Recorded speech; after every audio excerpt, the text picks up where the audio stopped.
প্রিয় দেশবাসী, আসসালামু আলাইকুম। আপনারা জানেন প্রধানমন্ত্রী শেখ হাসিনা রাষ্ট্রপতির কাছে পদত্যাগপত্র জমা দিয়েছেন এবং আমি তা গ্রহণ করেছি। প্রধানমন্ত্রীর পদত্যাগ ও বৈষম্য বিরোধী ছাত্র আন্দোলনে সৃষ্ট পরিস্থিতিতে বঙ্গভবনে 3 বাহিনীর প্রধান এবং বিভিন্ন রাজনৈতিক দলের নেতৃবৃন্দ, সুশীল সমাজের প্রতিনিধি ও বৈষম্য বিরোধী ছাত্র আন্দোলনের কয়েকজন সমন্বয়কদের সাথে আলোচনা হয়। শুরুতেই সেনাপ্রধান বিরাজমান সার্বিক পরিস্থিতি ও রাজনৈতিক দলগুলোর সাথে তার আলোচনা সম্পর্কে আমাকে অবহিত করেন। রাজনৈতিক নেতৃবৃন্দও এ সময় তাদের বক্তব্য তুলে ধরেন। সভায় বৈষম্য বিরোধী ছাত্র আন্দোলনের নিহত শহীদদের স্মরণে শোক প্রস্তাব গৃহীত হয়। এছাড়া জরুরি ভিত্তিতে একটি অন্তর্বর্তীকালীন সরকার গঠনের সিদ্ধান্ত নেওয়া হয়।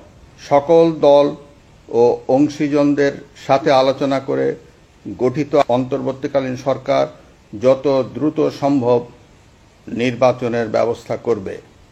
বৈষম্য বিরোধী ছাত্র আন্দোলন ও বিভিন্ন মিথ্যা মামলায় আটকসহ সকল বন্দীদের মুক্তি দেওয়া হবে। বৈষম্য বিরোধী ছাত্র আন্দোলনের নিহতদের পরিবারদের ক্ষতিপূরণ প্রদান ও আহতদের সুচিকিৎসার প্রয়োজনীয় সকল সহায়তা দেওয়া হবে। সর্বসম্মতিক্রমে বিএনপির চেয়ারপারসন বেগম খালেদা জিয়াকে মুক্তি দেওয়ার সিদ্ধান্ত নেওয়া হয়। প্রিয় দেশবাসী, আমি দেশের আইন শৃঙ্খলা পরিস্থিতি স্বাভাবিক করতে এবং লুটতরাজ ও ধ্বংসাত্মক কর্মকাণ্ড বন্ধ করতে রাজনৈতিক দলগুলোর প্রতি আহ্বান জানাচ্ছি।